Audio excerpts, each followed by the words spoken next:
Assalamualaikum warahmatullahi wabarakatuh. Alhamdulillah. Kita berjumpa kembali di channelnya Official Sigit. Tabir waktu terbuka, menyambut kita dalam perjalanan spiritual.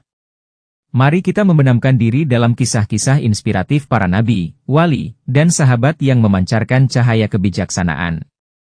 Dalam sorotan cahaya ilahi, kita akan menjelajahi jejak langkah mereka yang memimpin menuju kebenaran dan cinta kasih. Saksikan dengan hati yang terbuka, karena kita meresapi keajaiban kisah-kisah yang membimbing jiwa kita. Oke, sebelum kita tonton videonya, jangan lupa untuk tekan tombol like, share, komen bila perlu, dan subscribe untuk tetap terhubung dengan kami di konten selanjutnya. Kami akan selalu senang bisa berbagi ilmu tentang agama Islam. Sampai jumpa di konten berikutnya. Selamat menyaksikan.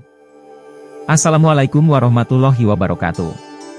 Nabi Idris As merupakan keturunan dari Kabil dan Iklimah, putra dan putri Nabi Adam As. Kepada keturunannya inilah Idris ditugaskan Tuhan mengajak kepada kebenaran.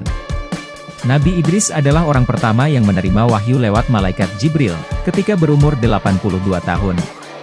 Tak ada informasi tentang lokasi pasti mengenai kehidupan Idris, Hurmuz al-Ramisah, yang ditugaskan untuk membenahi akhlak anak cucu Kabil ini.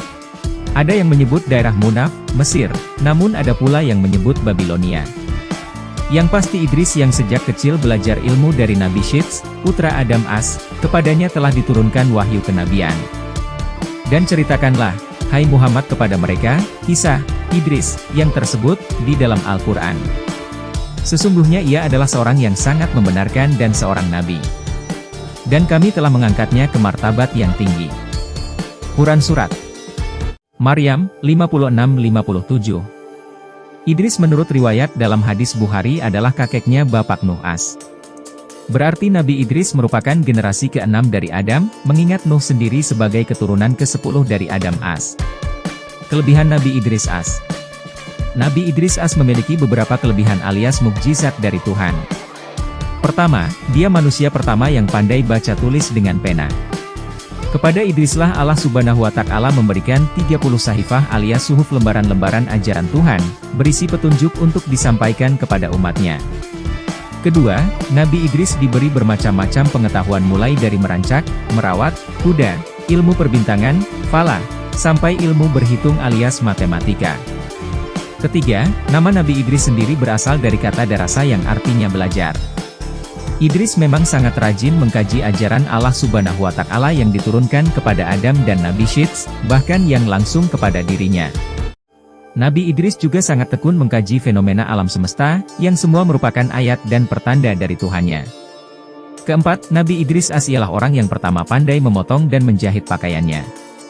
Orang-orang sebelumnya konon hanya mengenakan kulit binatang secara sederhana dan apa adanya untuk dijadikan penutup aurat.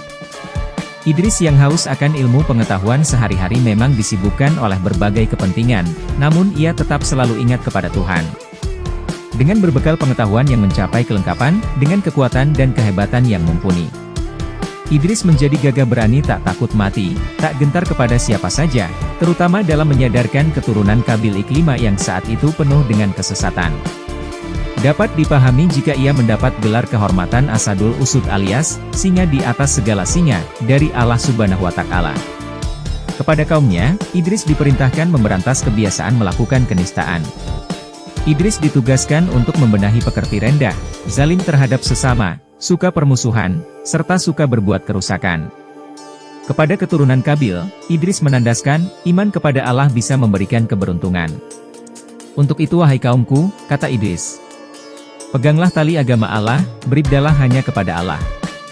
Bebaskan diri dari azab akhirat dengan cara amal saleh dan kebaikan. Zuhudlah di dunia dan berlaku adil, mengerjakan sholat sesuai dengan ajaran Tuhan. Berpuasa pada hari tertentu setiap bulan, jihad melawan musuh agama bikinan setan, serta keluarkan zakat dan sedekah membantu kaum papa dan kaum yang ditimpa kemalangan. Selain itu, Idris juga selalu menyatakan beberapa pesan kebajikan.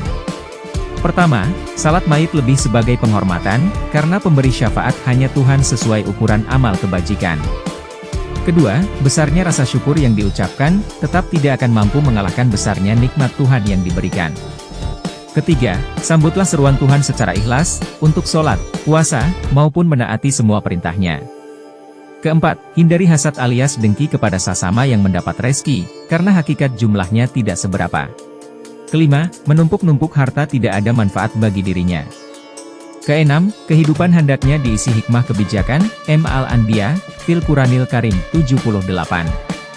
Nabi Idris hidup dalam kebersihan dan ketaatan kepada Allah.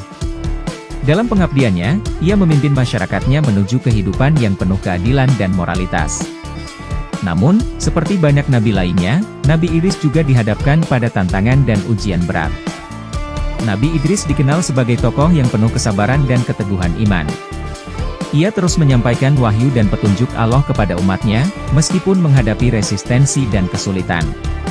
Keberhasilan dan dedikasinya membuatnya dicintai oleh umatnya. Pada akhir hayatnya, Nabi Idris diangkat oleh Allah dengan martabat yang tinggi. Kehidupan dan ajarannya menjadi warisan yang berharga bagi umat manusia, memberikan inspirasi untuk mengejar kebenaran, keadilan, dan ketaatan kepada Sang Pencipta. Seiring berjalannya waktu, kisah Nabi Idris terus diwariskan dari generasi ke generasi sebagai bagian dari warisan agama dan moral dalam Islam. Perjalanan hidupnya menjadi sumber inspirasi dan pembelajaran bagi mereka yang mencari petunjuk dalam perjalanan spiritual dan moral mereka. 1. Kebenaran dan kehormatan. Nabi Idris dianggap sebagai nabi yang benar dan mulia. Ia dihormati oleh umat Islam sebagai utusan Allah. 2. Kemampuan menulis. Nabi Idris as sering dikaitkan dengan penemuan ilmu tulis-menulis dalam beberapa tradisi Islam. Hal ini menunjukkan bahwa ia mungkin merupakan salah satu tokoh pertama yang mendokumentasikan ajaran dan wahyu Allah. 3. Pengajar dan pembimbing. Sebagian tradisi menyebutkan bahwa Nabi Idris as berperan sebagai guru dan pemimpin spiritual bagi masyarakatnya. Ia mengajarkan kebenaran dan keadilan kepada umatnya. 4. Makam di Mesir. Beberapa tradisi menyebutkan bahwa makam Nabi Idris terletak di Mesir, di daerah yang sekarang dikenal sebagai Kairo.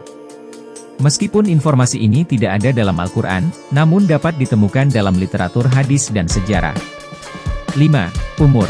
Tidak seperti beberapa nabi yang umurnya dijelaskan dalam Al-Quran, umur Nabi Idris tidak secara eksplisit disebutkan. Beberapa sumber hadis menyebutkan bahwa ia hidup selama beberapa ratus tahun. Informasi mengenai wafatnya Nabi Idris as tidak secara eksplisit disebutkan dalam Al-Quran. Beberapa sumber hadis dan literatur Islam menyajikan berbagai versi mengenai akhir hayatnya. Dalam beberapa riwayat, disebutkan bahwa Nabi Idris diangkat hidup-hidup oleh Allah, tanpa mengalami kematian seperti manusia biasa. Namun, penting untuk dicatat bahwa informasi ini tidak selalu konsisten di semua sumber dan dapat bervariasi dalam tradisi-tradisi Islam yang berbeda. Oleh karena itu, ketika menggali informasi lebih lanjut mengenai wafatnya Nabi Idris as, disarankan untuk merujuk pada literatur hadis dan tafsir Al-Quran yang diakui serta dipandang sebagai sumber yang dapat dipercaya dalam masyarakat Islam.